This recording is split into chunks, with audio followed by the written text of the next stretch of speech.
whawhenoi le nei vāenga le fiafi le ataua o manino mai le tanoa atu i Samoa. Manino le lei a eselo au le lei. Io ma le matango fia o le pau mai o lo si fonga le nei fo i awa uli.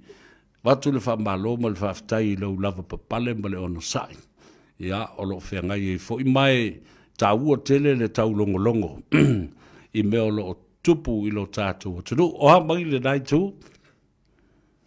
Whaftai le ataua mo le avanoa. Ia o le vi inga e fo i le atua i le avanoa. Whawhetai fo i le tātou porkalame matango fio le nganga i fo whaiba. I lungo le ala leo ia o le Radio Samoa. Ia whapeona tau tua mai ei lau o fionga foi. Ia tu lou lava ia iau tu te tele ma. E maise ia swafa foi whapeona whapale i dai. Ia wale tau tua ina o ainga nuu mai kalesia. Ia ai o sa ma whainga tale a tau wai le whaiana suia e o i pa ia mama malu o so tatu atunu.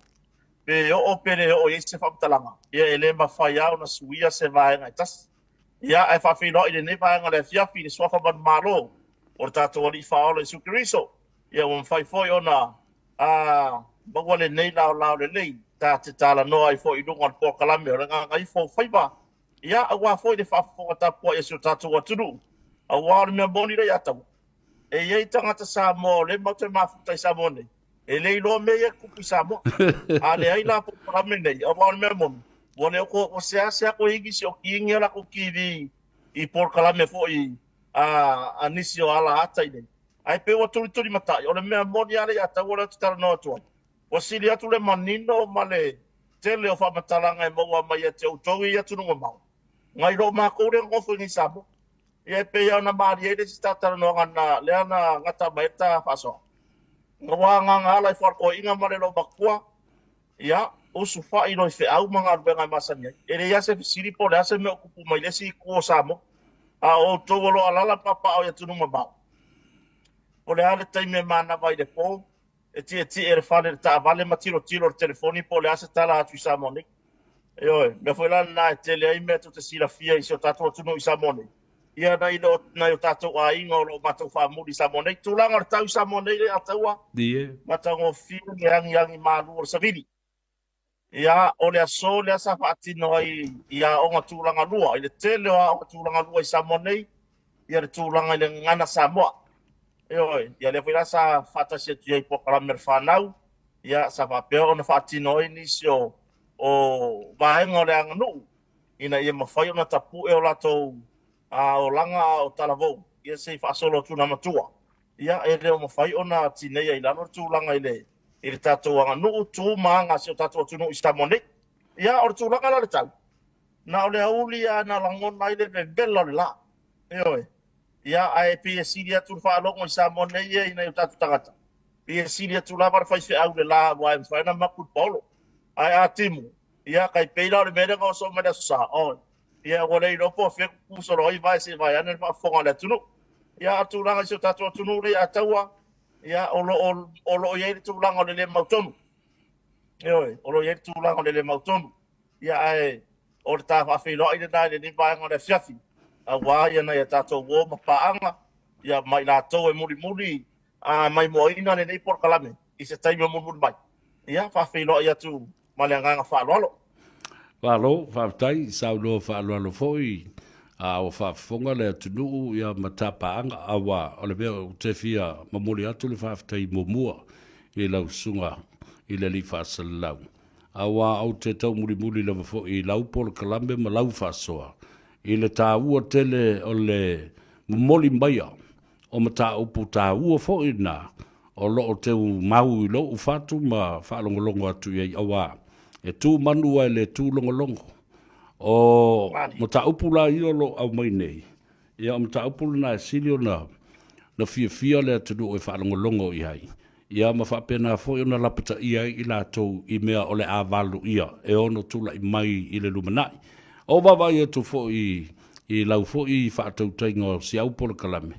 I le matau tia o le whaita wafe maafe o tangata. E tau muli lau sunga mau. Ma o stulanga tā ua le nā. I le whaonga ina o le tātou ngana. Ai le ngata i lea o le so upu i mata upu e tau talangia. ma momoli mai i le atunu. Au nei le tai au. Sa wa le vaso le sei ba tu nei.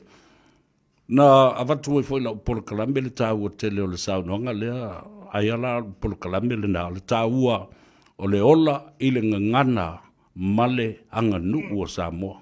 Masalo la por kalambe le na le sa ai anga ia tu nei ai. Tau o tele ia le toe a tapue. Io e mawhawhai lele le tātou ngangana. Ma le tātou tū ma le anga i whanua. Ina ia mawhai o na lima te ina ia tātou whanau. Lona winga la mau, o le porkalambe lea, e wha ngā solo mai lava i le tūpulanga la iti, se i wha solo i wasenga bantua? Ia, e pe o le tūlanga nare a taua. O le ua amata mea ia wasenga ia tūlanga rua. Ia onga ia le amata mai wasenga mua po le ia 1 up to year 8. I po a onga tūlanga rua i seo tatu atunu. Ia ona whaanga solo toi foi la ia le polisi. Ia la tau foi tapenanga i le maua lunga wa ia le tūlanga o le tū maneanga ai mai se lava kan Samoa. O lo o ina i tonu i le level ia i polisi. Ia lea lawa mai o lau whanau teine le tō rua lea o ngā tūlanga rua. Ia lea na mai ai lea so ia le la tō. Ma le tele o ngā tūlanga rua. Eo e sa tapasi atu i luma o ngā tūlanga rua fo ia nei tai au. O tape nanga lava ia. Eo i la e talawhea ngai mo alii. Ia o la e talawhea ngai mo nai tamaitai. Ea o tuai le taimin nei. Ina ia ma tuai fo lava. Ia e leo iei se tūlanga wa whaoa. E tū maanga whanei ona po, ia po tū maanga mai isi atunu. Ia le tūlanga le mamalu, ia ai maise le whataua i le tātou wanga nuu. Ai maise le ngangana o lo tara noa. O ngē ka karangoanga i le ngangana. Ia, whawhetai o leo a matana la langa mai lea lawa whaau au le tūlanga leo le whaau au mai tono au. A wan me moni lava ia. A o kako wha moe moi o kako kai mingai e maua maise le songa i le ngangana. E pei lava o i le makua i maku i ale ngangana le peo karangoa ia le aki e popovoi. Sui le ngangana. Eo, i tono le pale mene. I le lotu lea na whai o le amatanga fo e taro sia inga luenga le malo le tau sa. Le sa manino al sau noanga le aki e popo ia Mosese. I le ngangana wa whaalo o le fai whaku fonga ia o ma le atua. I le tua inga ngangana le wa i tono le pale mene le atu. Eo, wa matau tia.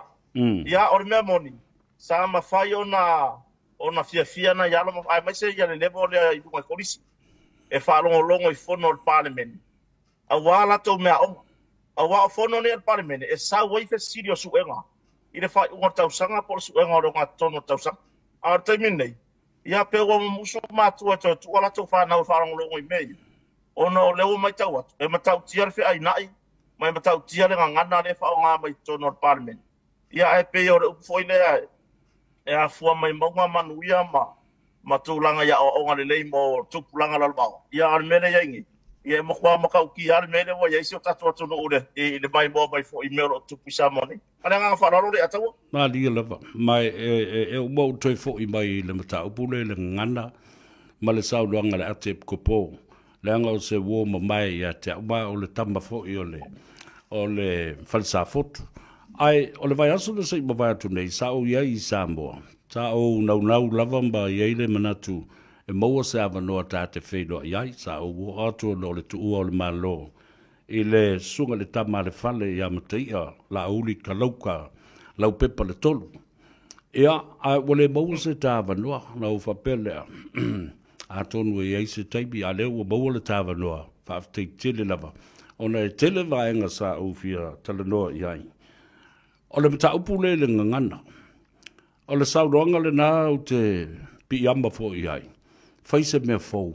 Ma sui mai le ngangana i tono al mautafono ma le pale mene o Samoa. O i e ave tasi i ai le whaafonga ma le whaalonga o le aturu. Ai maise le tupulanga televau. E leo se mele le. Le whaalonga longa atu. E tau solo mua i sui fono o le mautafono ma le pale mene. Ia mana tua fo i la. Nā mata mai lava i le sauno ngā tula e pa malalau ia le leilo e fia me. A lofa i ni tamaiti a waile isa na whanau. A e whauinga lua upu ia. Ia, ona whapena fo i lea. Ona la lafo tala. Lela ana whai nei ia le fonga fo i lea le whaleata ale faipule o whalea tolu. I le sunga ia maulolo. Lea wo i tonu o le mauta o leisi faipule, a o lo iei tu la fono tu mau, whatasi iei ma tu la fono o amionga tau o loa al parimene. I anga e whai e lisi faipule. Ma upula e whai e lisi faipule i ta ngata lau tele pe a o ma i whafo o le public domain, pe la upule na lafo le ala limoni i le afionga le tui ai lafo i le whaasina. Ia tole a foa vui. A o maua oe, o le me whai ate oe, e wha ulunga o vai e tutu i ma tutolo ulu le palpala. O e wha whonga i winga upu. O e sila la ia, i le ala lea la iuna whai atu. E mata utia mea ia e a mata mai tonu o le mautafona ma le palmene. A wa uma foi o le o tala loa atu i le whongfitalai wa ma whasoa. E ta tau o na iai se suinga e wha atonu tonu ai nisi tu la fono ina ia pui le mea lea. La sau tilo masau mai tau iai o lo e iai sa. Mo ma e wha longo fo i nei mea o tup. Paftai tere le atawa mo le amanoa. Mana ia ole. O le whata ita inga lewa e au mai le itu lea. Ia, lea fo ina o loo mai tau atu pulanga. Aia wha peta toua e le o whanongo longo fo ia alo ma whanau o le atunu. I le pale mene ma tau arumanga le fono. O loo fia malama fo itu pulanga.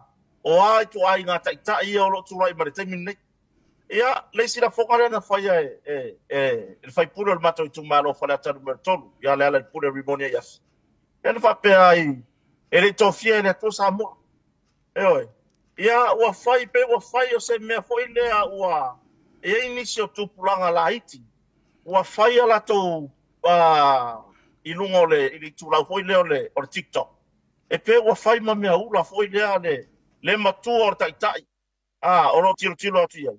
Ai wa makua i maua lalo kelele le whātou whala inga maritulanga i mata upolo taranoa. Le alawa anga o i kupulanga kala wou o lako whakongu mai. Ma o nato mamoli mai le tūlanga sa o te tau ona iai. Ai ave ese lea upu o whamai le ito fie le tusamu. Ia mai wa avea ma mea wa le ma malu wa le pale mene. E atau o mea moni da.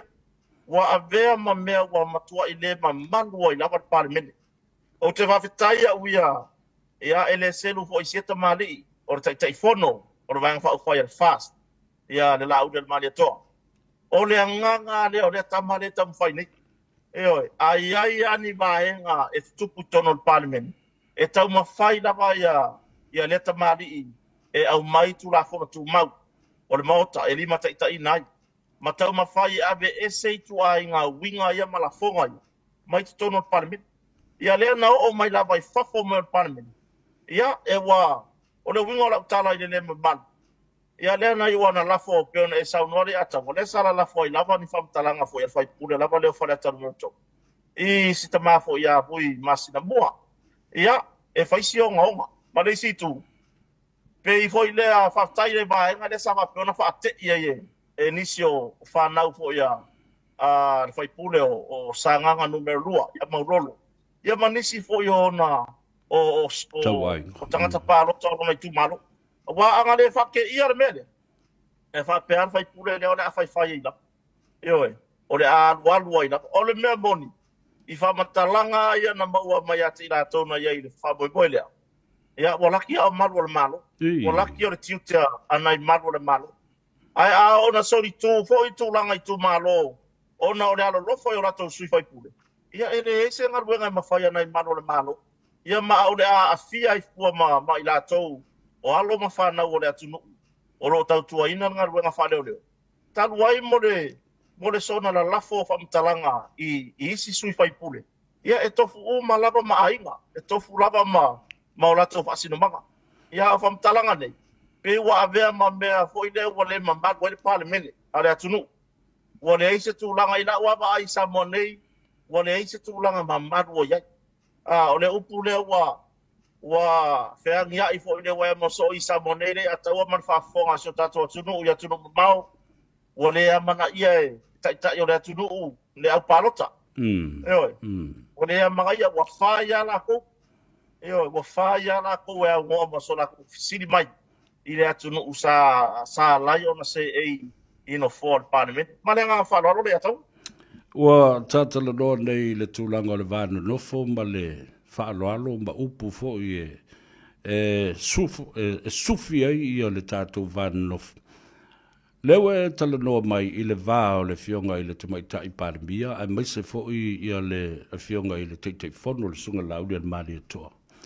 O a lava ve vesi o lo tūlai mai nei, e te le i whaalongo lava o ala lafo le sunga i lauli se upu matu ia a ngai le fionga le tumaita i pārimia. E ta umai e ia te a umau. O lo tū mau pea le alofa ma le whaaloalo o le sunga lauli i al mari atoa. Ilana fionga le sa whapito. Mai e tau mawhai lava e alo mamao mai ini tala e onga lo na winga e la lafo le tumaita. Ai mise foi. O le tūlai mai o le sunga lauli al mari atoa e tau pui le na foa ta ua ma le foa ma malu o le atunu. E tau wala tu le fonga fitalai langa o lewa na malama i o le fionga i le fonga i a lauli. Sa se ei mo le se fulu tausanga. Ai wana i loa foi, o leo o so wha i atu, i le tau mawhai le wha atu se la fo. Ina ia wha atea ese le fonga fitalai malona no foa, malona malo si anga. O ia lava o le teitai o le mauta. O la sau ta nga ima le silisila i ai lea vaenga le. Fono le wha toa au matu nei. Taide ia taua. Ia, mana ia vaenga le sa o ia sau noa ngai amtanga. Ile whaaloalo le tamari. Eoi. Ele ngata, ya, ele ngata la tamaita ipale miari atau. Ai fa pena fo le va la uden maria toa. Anga ile ta yo ritua. Se ti nga lava na matu ya la foga tu ida epa fai sia tamari yo le tunu. O le fo ta yo le tunu. Ya mo ila vai e te tele ya ai te fa alongo tu lava sa no ngalau. Au mai lava le tu langa le fa alalo. Oi. E a mai lava le tūlanga i whaaloano. A tonu foi le lopo le mea lea wa sori tu lo le upo toi a tau le ataua. Wa sori i whapea e nei a tai voi longa le taimi tono le parliament. Ia le tūla i mai o seta mari. Ona winga nei e le tau whapatala ina e sesi a tātou winga o lau. E loa lava le e tamari i lana ngana e tau talai. I ta tono le parliament. Ia e la i titi ani taime e si ai la auri i tai fo re tuanga. A o le telo taime. Ta te wha alongo lava. E wha apea lava ona iai le nganga o la auri maria toa. E wha alo fo i le tamari i moi longa nona sa. Ia e pe ua vere wha alo bisi ia kuwe manmea fo i le wasoli e koha kapis. Ia e le sa ngenu fo i le tamari i a la lafo atu. Lava ua na o le nofo matantari malu bai. E te tau lava ona wha malama ia vaenga ia. Ia aore tūlanga i le fono lena whatoa mawai atu nei. Ole si vaenga lea o tala noa i le atu no langa i le iwa ai tairo iei pēna tupu i sesi atu no le raro langi le atau. A o Samoa nei. I le tūlanga lea sa whaapea o na sau noa i le tamaitai pāremia. O le atu muri le malo. O le atu muri le malo. Ia o se tūlanga e matua i onga. Ma o se tūlanga e atangi ai le whaaloalo. I le taita inga le fonga fitalai. I nā tunu te tele le wawa ai atu fo i whafoenga a le fonga fitalai o le baota o se matau. Ia iai lava le tu o le wha alo. Ia le mele na mai tau ina le fono le na mawai atu nei. Ia na sau no aloa ia le na iwana le tu i lunga nisi o minsta sa babari pafu. Ai sabu fa ia na o tamata i paremia ma sui paremia i filafo i. O se itu i lau ia mai tau ia. A fai o le sona le wa au mai le tau fai mori mai mo tupulanga le wawa. Talo fai. E matua i tau wa le are pai inga le nei i le kapeneta.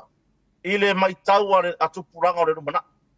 I le tutu i lunga kapeneta mua sa mabari pa. Ia o le nei ia sa tau lava ona mua mafau foi lea o tupe lea tunu ure te tongi ai.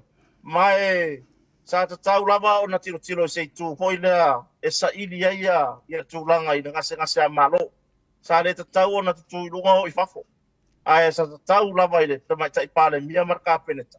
Ona tau la mua o i la tauolo i ele malo.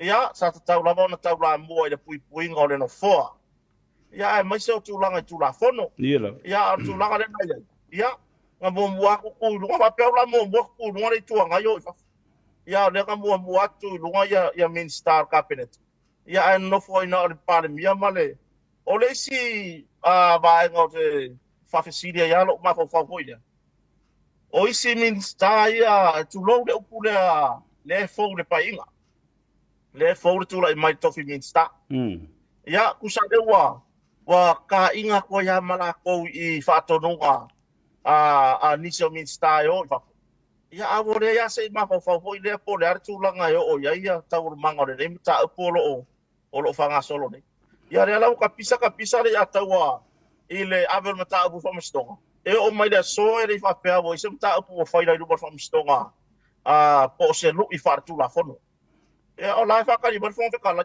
pe on sa no la uli o la fa ka li fo fe kala le no po le arta me ai wata tau ave se la tonu I fartu la fono wata tau na babe na ave taimi ne e fua ia ina ruenga o leo le ato alia ia manga ruenga ai mai se o le atu no o tapua ia pe ia wa fa ia la ko o le se ke ba pe o tu langa na ria tau o se ta no nga ai I se taimi o tapo plamen le fe Balo, whaftai sauloa, o le mele u te bai tau wina. Le lawa ave whaatasi le malo, matu le epa. Ia le mata upu le whonga whatalai. Al whala lave, o ana poa le na whaatu nei lau tala I le whaafonga bai le tunu, umale a matanga lau pura kalame. Na toi te ta I ilo mafo whamo o loa vane lo tusi tu la whanu mara tusi o whaavai o le tunu o Samoa. O mai ai le vaenga o le tofia ina o le whonga whatalai. Se ia o mai le wha malolo ina o le whongftalai, ina ua avea o ia e tofia e avea ma se minsta o le kabineta. Le ai masisi vaenga e o mai I lalo o wha pe mai ai. O ai a inga ia e mawhai ai o na wha tea le whongftalai. Lua, e le ai fo I ma se tū la whono o ta oto ai. Ina ia mawhai o na wha tū se lafo ua le wha tuatua ina. Ia le whongftalai le whaatino ina o na tiuti. O le mea lana nai tā uai. O lo o mori mau, ma tala noa mai ai le whaavae.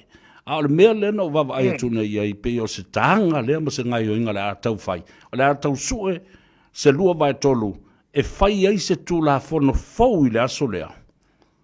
E whai ai se ai a inga I le whongftalai.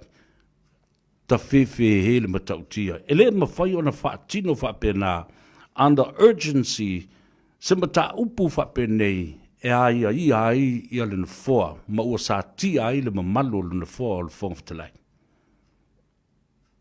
Paftai rea taua, wai o le vaenga lea, ma na ia iolo fina ngano lea I le tau whainga o se tula whonu. A lea na manino ala whatala noa ngā tu stala ma le sui pāle mia, ia tuala. I whafo mai o le whono ina ua whata apel pāle mene, whaise marolo. Le sa sau noa ia tuala tu stala ina ua fsiri ngia tu stala. Po o whea tonu, po o pe sa o le mele wha mele fōpitala I le ai se tula whono. E whatu ina ai se lafo. O wale whatu tua ina whati no ngā ruenga whongftalai. Le sau no manino atuala. O lai le pā le mene le tani. Whesiri tu stala o le are tani. E mawhai au na whau le pā le mene se tula whono. Lono wingai le tani a le sui pā le mia. E le o iei se tula whono. A le pe ona ma na ia lau sau noanga le wai pa ia. O wha e whoringa mai o le a wha o ngāne rua vai tomu. E wha o no whau o se tula whono I le taimi lava lea. Ina ia ave ese ai pe wha lea ngā ina. Ine no whore whongftalai. Pio le vahenga nā le mana ia lau sau noanga le wai pa ia. A wao lea na sau noa mani noa le sui pāre bia le vahenga lea.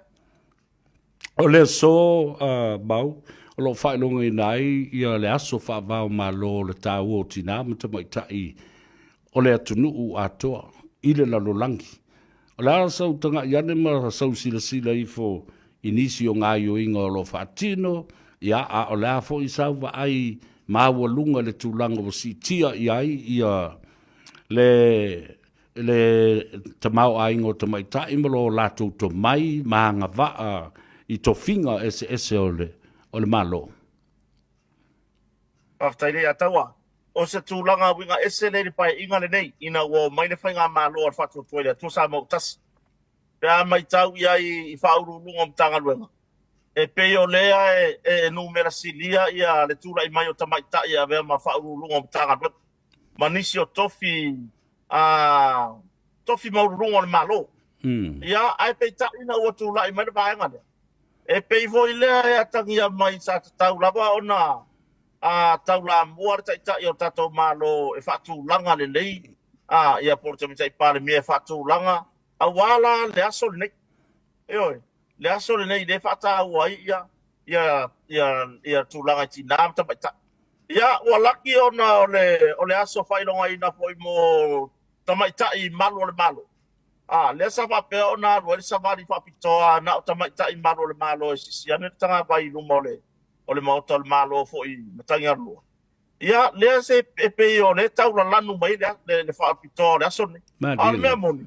O kere o iloa po iai se, ele o iai ma se mea o nisi o vaenga le atau o man whafonga le tunu. E pea o lea ua whapea kuarka ko whainga malo I le ngase a malo le ia. Ma ua le ai ia ma se whata ua o aso nei. I le vava ai mai fo ia isi atunu I le whata ua sa moa. Eoi, I le whata ua sa moa po whea o iai. Ia ua ana whapea nei e le whamaro loa minstane. E lo pe whapea nei o taula mua ia le minsta fo ia po le sa ve minsta tinam ta mai ta ia muripola ana rosa le morio. E pe nei o taula mua sia tina. I le whailonga ina le nei aso whapitoa mo tina. Ia e peta. Ia le o ia na utala le kature atau ne ai mani porkalame o whaanga ioi le nei taimi. E atangia mai ai ia se aso o iai sa mo I se whailonga ina le aso whapitoa nei. Ia walaki fo I o le tala ina o le maota o le te reiro o ia te aure taunga o tina ia o le whakasa. Pale tua, le aro I lunga I makota. Le maota tele nei na iwa miliona le tau. Ia o nei tina tai pia tauna o nei vaenga o re whaia ia.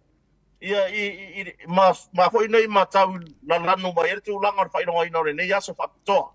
Ia se pua ia mai tonu mahaloiro ia se tūlanga o ani por kalame o fola mai ia wa pe o me masani ona fai e fai fale le ngā pepe ia e fai ia siva nai tina ia mawai nei mea alofa ho ia mo lātou e awa iatu ma nai maftanga tina ia lātou toninga o puretasi whenanuna nuai ia awore ia ni tūlanga ma pena awa iai ia se tūlanga ma pena o ia sa monek. Ua tātala noa nei I le tāu o tina, ai mai se le tina lea whaasino vātu le fionga le tumaitai whaipule lea sa avea fo I minista o tupe, ia, a leo whaase e nei I le minista o le miliona, a lea fo I la uto ave ese le tofi minista. Mau, ona nei sa o moli mau ai, I upu ia sa whaalele, na alu muli pola saini se whiangainga o le stock exchange I Hong Kong.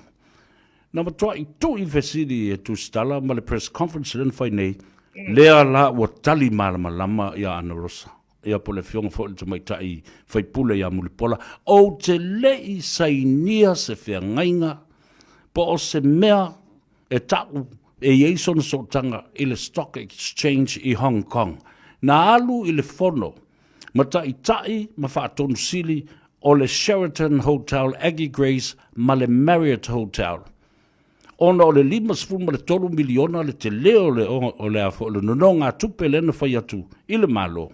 Se I sila la, ta wala mai le ofisa o afo I o tupe o atinae. A se sila ia, ta utino ana nei, e le aise mea na sainia. O loo sila le atua mai, loa le leia le te mai tai parbi, e se ia la fonga. Sao noa le mta upule. Partai le ataua. Ia e muri a sau noa le tamaita I fai pule. Ia muripola ana rosa. Ai o lai sila fia ino wata tolu.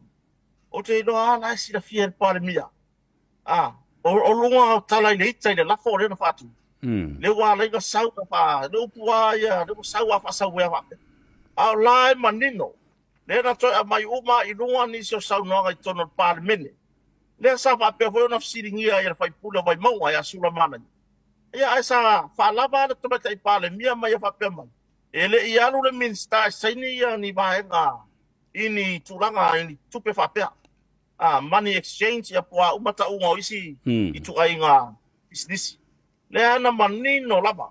Ia lea lai mun muri tali ia. Ai na toe alia e fo i lunga le whamam na banga maya lea tinu. Ia.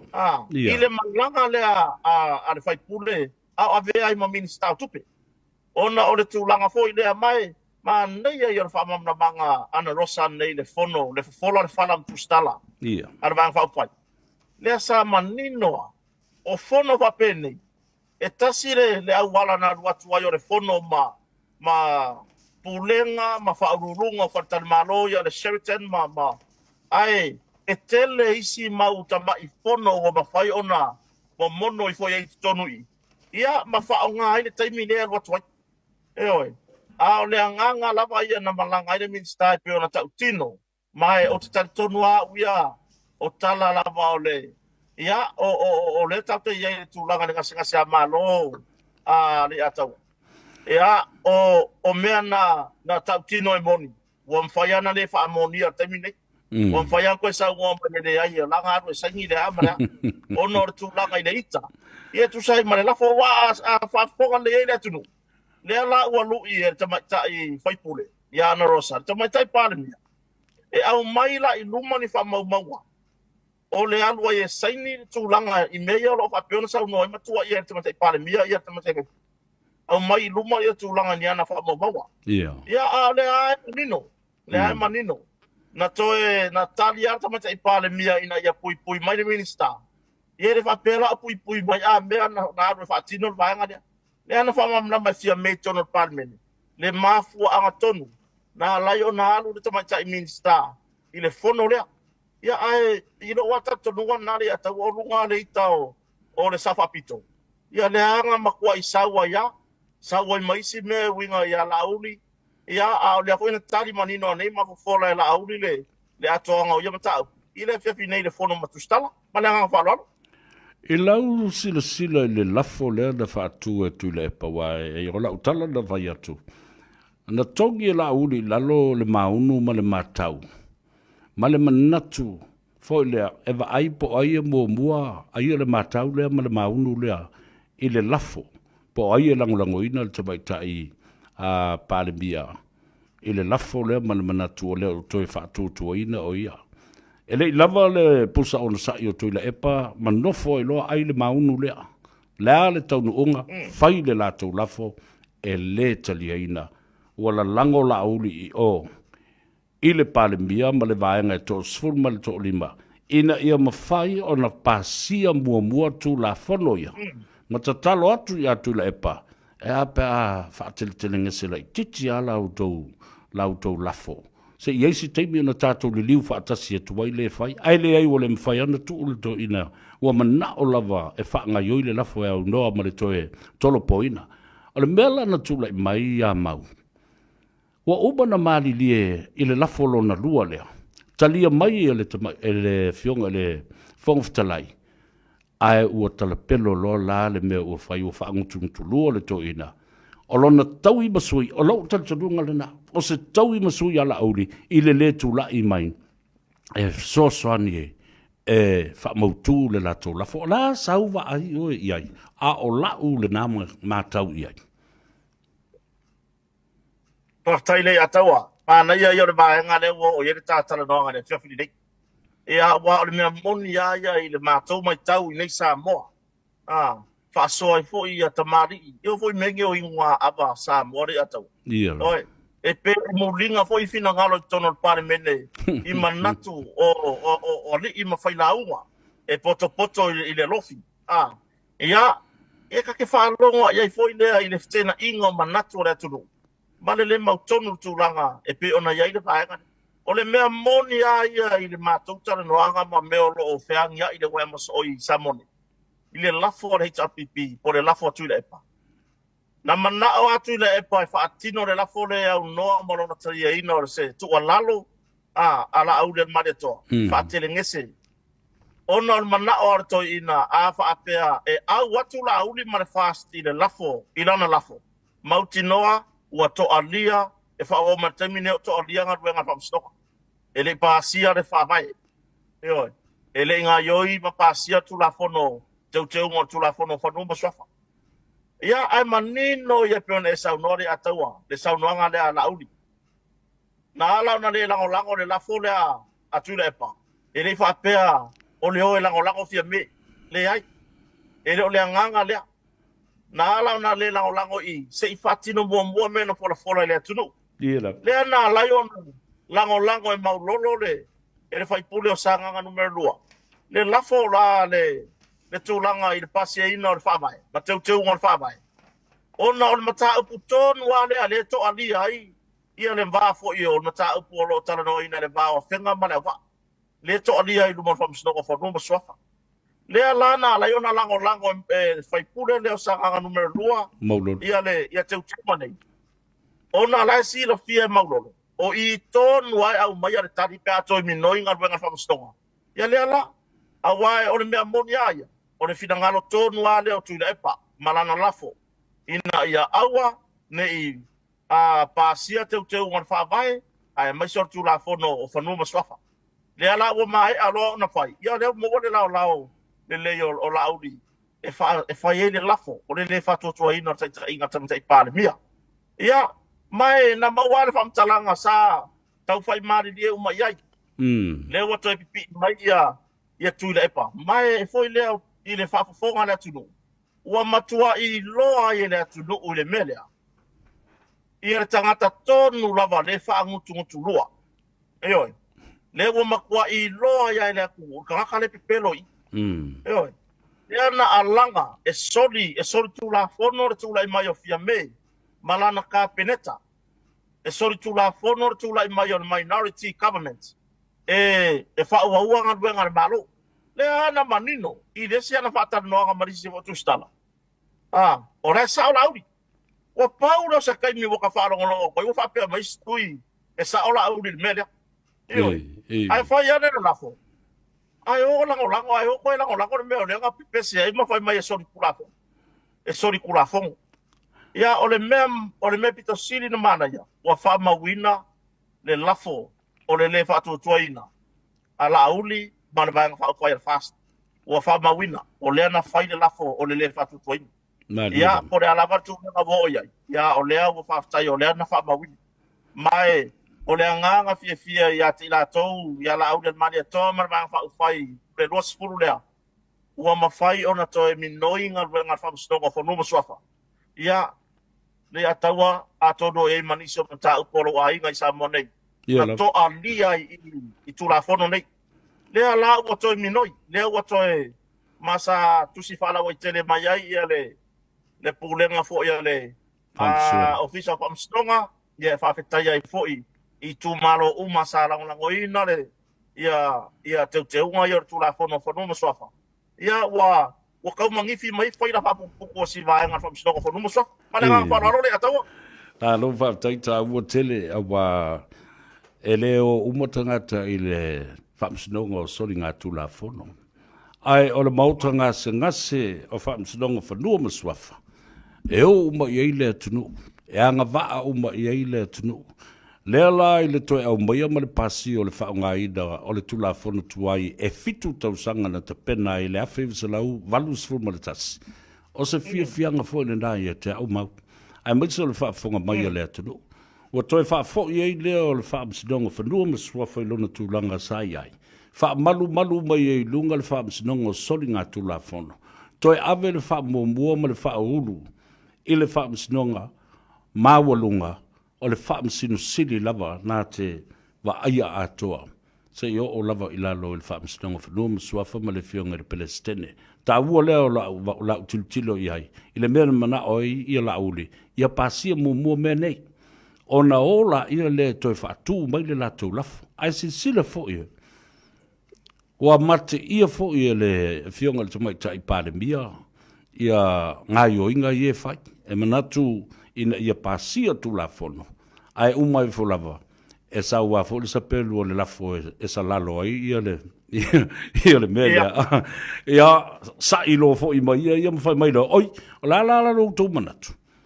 O le a matu a lango atu e pasi le tu la fono e na uma le fa u mai le matatau ia matau sila fia la tala le la watu nei mau le fa fonga sa mo le langi atu la uli ma tu le pa la le me to te toi popole e tauli lo tu tele awala le toi pala isis sili ai lola ia fia me fa ngale sa pelu le tu le au le fonga o le fioga le malo le malo o mai lo e fa ta apel parmene awa o le si be no tatu to alfanga ia na o le mai mau o tupe mo le si tolu masina ele ai se fono ai to togi pea ia le parmene ai le se me o fa ile tunu ta ilo ia a o lau analysis na ile tilo le tula fa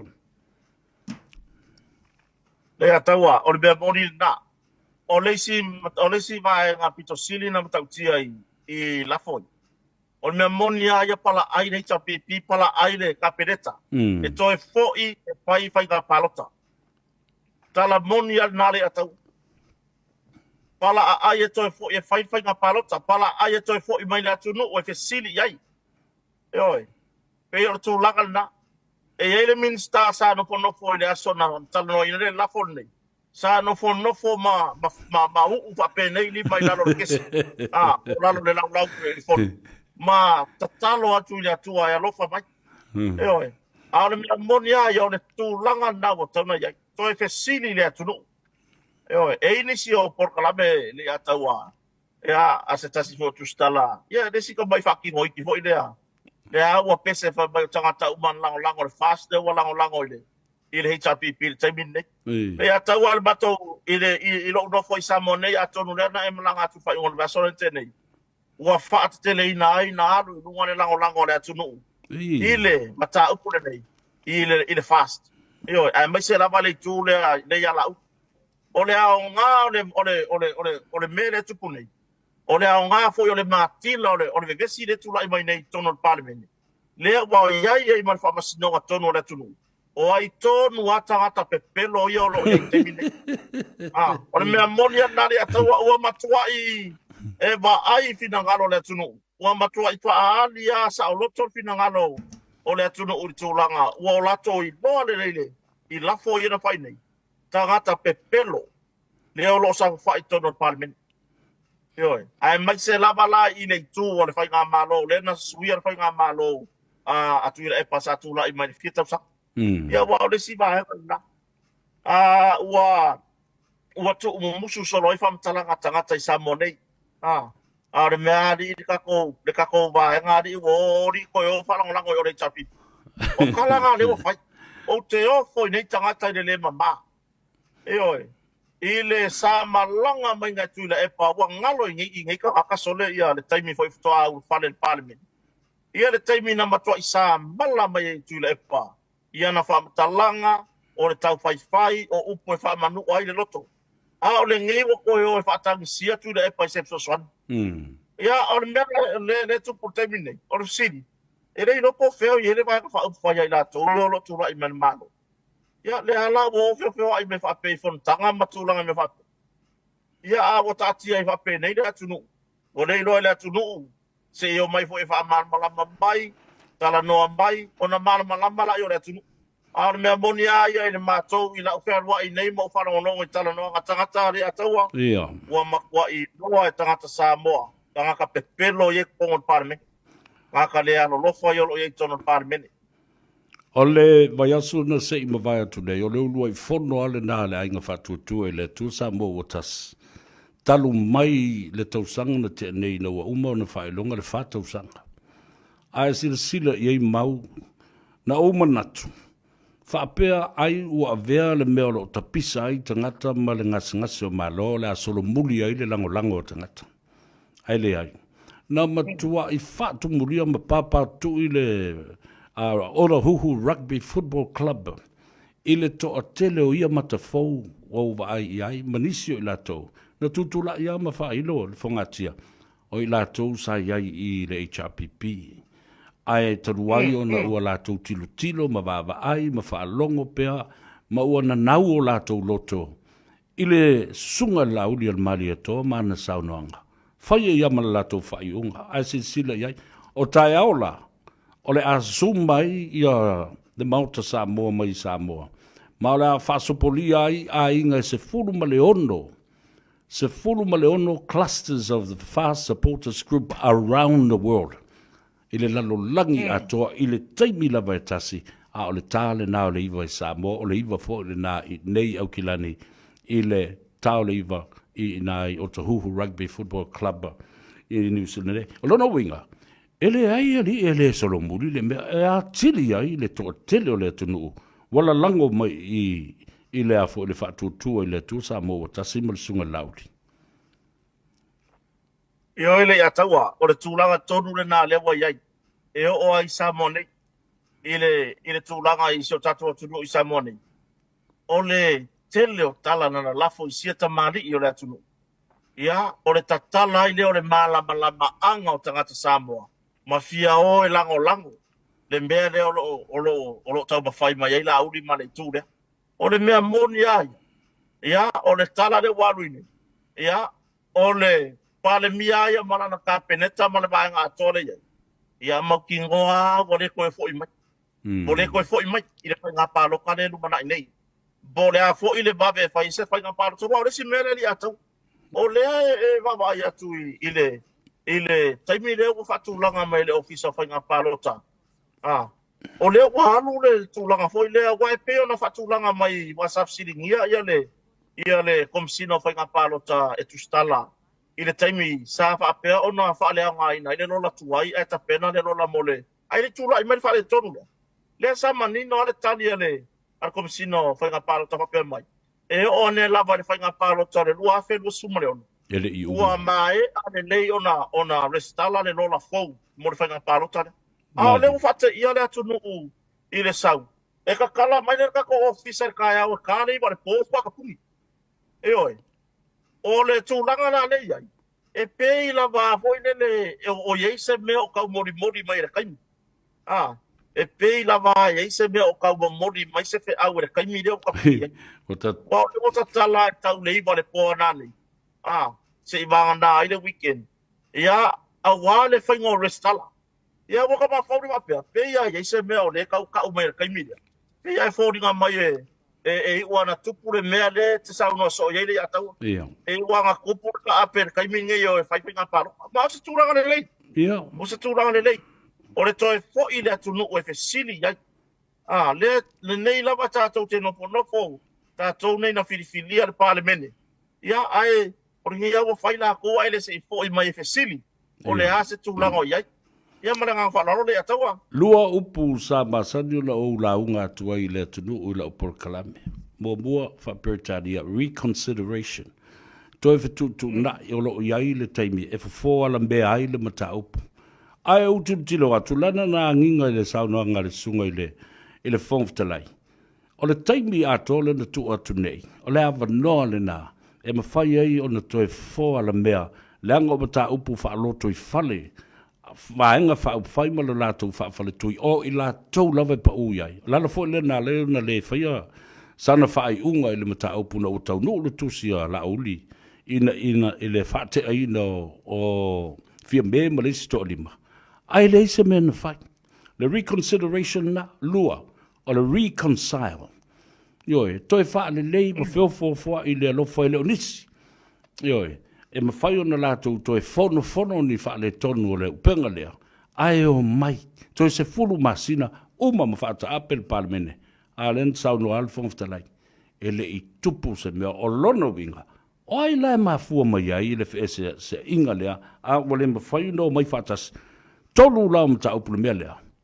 Lea la ua whai alo tō tātou te tai o lea inga. A o ai le mata ma whetilo tila whai. O tangata. Le tā ua o tangata. Na o lava le support o tangata, le mā au o tangata, e le ngata i tau mawha a o tupe ma me umwha pena, sa tau na ftutu na i ai. A o seisi fo i a o seisi. O la utala le nā i lau sunga mau. I oi, o tūlanga nāri a taua, i le tūlanga o ngā pe o na iai ia upu whai fo i o mālo si o tatua tunu. E umi le taimi le sa wha apea o na tu e le whongwhetalai e. E se foi le nganga o le whongwhetalai. O le ngase ia, o le ngase whare roto I whare o le pāti whau whai. Ale whatua tua I le atu sa mo tas. Lea teimi umi, e le I mawhai na tupu. E le I mawhai na tupu se whare lenga. E le I mawhai o na wha mawalalo le loto, ma ngai. E whai se whare lenga. Ai mai se lava le taitai o le malo, le tamaita I pā le mia. Ia, o le tūlanga fo I lea pei ua to I lalo popo pe a ngai e wha mawalalo ma whatu ese, I le vaenga whau whai. Ia ai, o tua atu o le nā mawalalo. O loo a fotua I mai ai se tūlanga o se fia.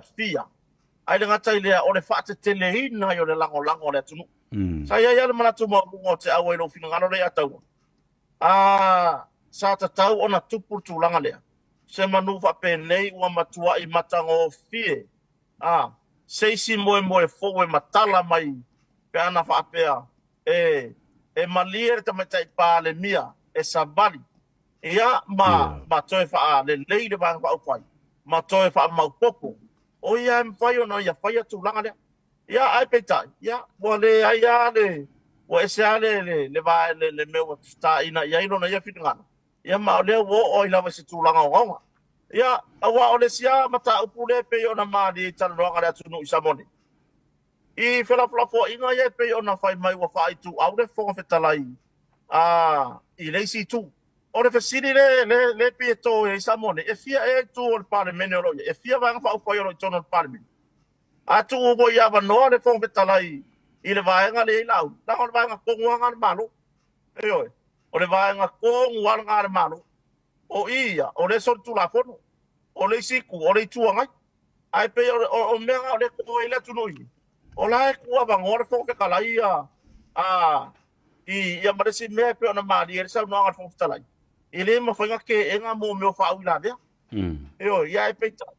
Ia pe wa vea le tūlanga fo I lea I le matamataita. I le vai atu le tūlanga fo talai. E le au fo talai o lato finangana. Ia lepe ua vea ma mea foi lea ua tau ma fai se fai ngā foi lea ina ua wa aina mta upu lea ua lako fo ua le no fo al fong talai. Ua lato fo ua. Ua lato tau fai ave esi se pule saua ma se pule maros. Ia pe o so ulea manatu ia ile ataua. O lea o le a fasiringia oi nisi mta upu loloto e pe ona e ai lau tou mata upu ma le Samoa Airways ai o le mea tāua o le o whalongolongo atu wa o tele I suesueina po le ale taunu unga o iai o lea na e whalongo wa atu tangata I lau whale e tele I alo ai e alu loa o e lava iai ma o tau wheila I lau fisa o leo o le sa o le nā I oe le ataua ia o le tūlanga ia o le whiau lea tau whai e mori foi lea. O na ua malosi mai tele le si tū. Ia te ila tō wae le malama ma pie whai foi lea. Pe ua whao ngā le upu leo. E whaafefe ai leisi tangata soifua. E oi. E ale ataua ele o sa wamtalanga I le mtau male. Pe ona. Ai o le mea ia na tuku. No wo o mai loa o mōra amtalanga na fio mai mtanga ruenga I le mata upu lea. Sa ule to ia se tūlanga o so whaatari. Whapese I o whaatari se koe o mai. Sa uta pena paso tai al matua inga e a hoi nei mon mawhana wao. Wao te iroi umi whatana noanga mon mta upu lea. Ia mau so tai lo le ofisa pe yo pe o hai nisi na o mai. Ia te o tali mai ale sunga le rita ai luaro. Ia ni mta upu. Ia ma o whairo e o rela o watu no ofisa. Na paua le vaenga no so tai ai. Na o longo la ulo ia. O leo la waru no ofisa o leo. Eoi. O leo waru no ofisa o leo. O te alua uia I lo loto maria. Ia sa whapea me fota mtai lo ia. E tau no whatari se ia watu ia se ia maimtanga lua. Ia ai sa talia po e tamatai lo ia lo whapea atu. Lea lava la waru uia no ofisa o leo. O ke le manga o koe. Ia le upuale le ba le atatou Samoa le ba no fo male o kile manga ko fa ele le mai tanga luenga e o me ka su e ko o loke no me ko le ofisa no le lira ia o no patala no mata upu ia o man fatala no anga failo mo rianga le ataua e oi failo mo rianga ia ele I la foi ba I tono tanga luenga Ele iai lava se tūlanga o se tau whaamatau. E oe. Ele iai ni winga o se tau whaamatau. Ele iai se winga fo ile whaafefe po le ale tūlanga sa iai. Sa to ale lei me uma. Le ima se tūlanga sa whape whapolpole inai lo u. Ia lo unei fo tangata. Na pauasi vai nga. Sa o whapolpole iai o tūlanga i lau whanau a onga. I taimi leo le piki ina le tūwala onga. Ia e sa mawhai ana au maile mawhana whanau le tua. Ia sa nao le lua ai tūlana na uiai to tono le sela. So le ataua. Ke whai aku sore le ki o pui kangaka aka loka sore le koe fio wari. O so le muringa hui koko wharakari maa lori kongo sela tato mtanga ruenga leo leo. Ma le leita pena i le tiute fo i re mpaina tu tia ia ta i ta le tiute. E fsiri mai a i ta 5 minute ma fsiringia pe ia se me mana o mia. O tūlanga le leia sa o wa ia ia uia. Ia le lei le tala noa wha alo alo. Ia ai te iwa sau le restala sa au taro sanga iai. Ia o le anganga fia le ataua. Sa watu lava le talo sanga i le sui fo le whamastonga. Ia sa whaafonga fo iai le matanga luenga. Ia le sunga i le li ta ailua sa whaia tu suenga. Ma o ia le sa o lo iai le mata upu lea. Ia ma sa talia fo ila taro sanga. Ia tu sai mo tiu te whata maa i le ngata se au whanau rea onga. Ia o la ngā luenga lo talia ia la whanau. Ia sa whai ngō whio na taria. Ma sa au whai loa fo ia i le sui o le whamastonga. A whina ngalo au te saini mai lava rea songa fua e tau rea susau te taria. Ai o nei vaenga ia sa whapea ona o whai loa iai. Ia o whaiva, ia o fo ia tiu te whata mai tono lo ai. Ia le ala whatu langa ila mta upu rea sa spulu lima. O le masina fau a purila. E wala au ai le taimi mua. Ia ma whanga solo ile mta upu. Mana ngā whanaro le atau. Malo whaftai tā ua tele na ona tā papai e ina awa o nisi e sola fo lele pēr whapea. Ua ta ua tu o mai leo. O le tā ua o lo whina ngalo. Voluntarily turned yourself in. Ia mo mana e fo i malau tu talendoanga o la e whai ngā ruenga ia nā iuso fo i sau tō ngā lulu e whaatasi. Lo wai tau. O bea fo i malo le malo.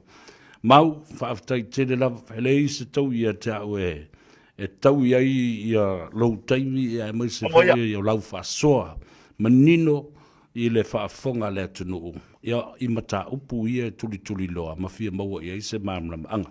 Ta talo i le tua whaafulolo suifua, ma maua le toa whale lei. Tā te whailoa i pēr, ma whaamanuia le tua ia te oe malau ainga. Ia, la whaatu lau i tū vai, ia o whaafonga ma tāwarunga mai, i le nai tū, ia le whaafonga mai a Samoa. Whaafitai rei ataua, ia awane i se manatu po ia te oile, le uso matua, ia i le ngā ruenga whaafasara lau.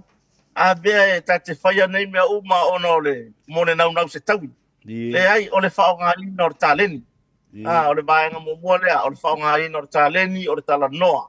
Ia, ai le ngatai lea o se awanoa le nei mo mori lava le nganga whaafitai i le maua i o so awanoa i runga o le porkalame. Nganga i fo whaiva, o le nei aso i whiau mga aluenga.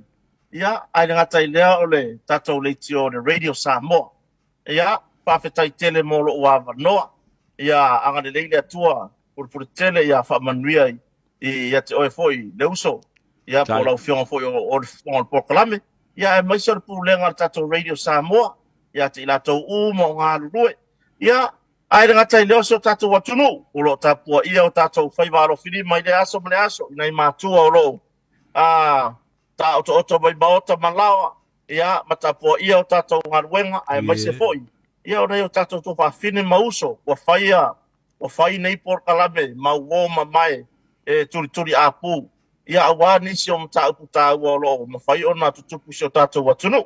Ia awa mea moni le ataua, e le o mea uma o loka pea o na ripotia i lātou wa tā ua o tūstala. Eo, lātou aia o eno lātou tō mai whaapitoa. Ia e pe ia o ngāna ia tātou whasoa, ia tātou te pāloloa tala. Me ia kulesi piko, me ia ngelesi piko. Ia atono lai pawai se manamla baanga o si o tātou watunu. Waftai tele le ataua malo ua wanoa, ia pore wanoa fo i o kota marwhane o i lungo lau porklame. Anga le leile atua ia mau alo malosi, ia mau fo ia se whasiringa malosi fo i le fiafi. Ia, mau ai pese tā whelo inga i se taimi o mua. Tai. Ia ai mai Samoa nei, lea ua, iwa minu te aire tulai ono si o tātua tunu i Samoa nei. Ia e whātou whāwhaso i fua i mamaro lea tunu, koe on whāwhong mai, i le nei taimi, whaso i fua ia. Whasoi fua ia, whaftai tele lava mau.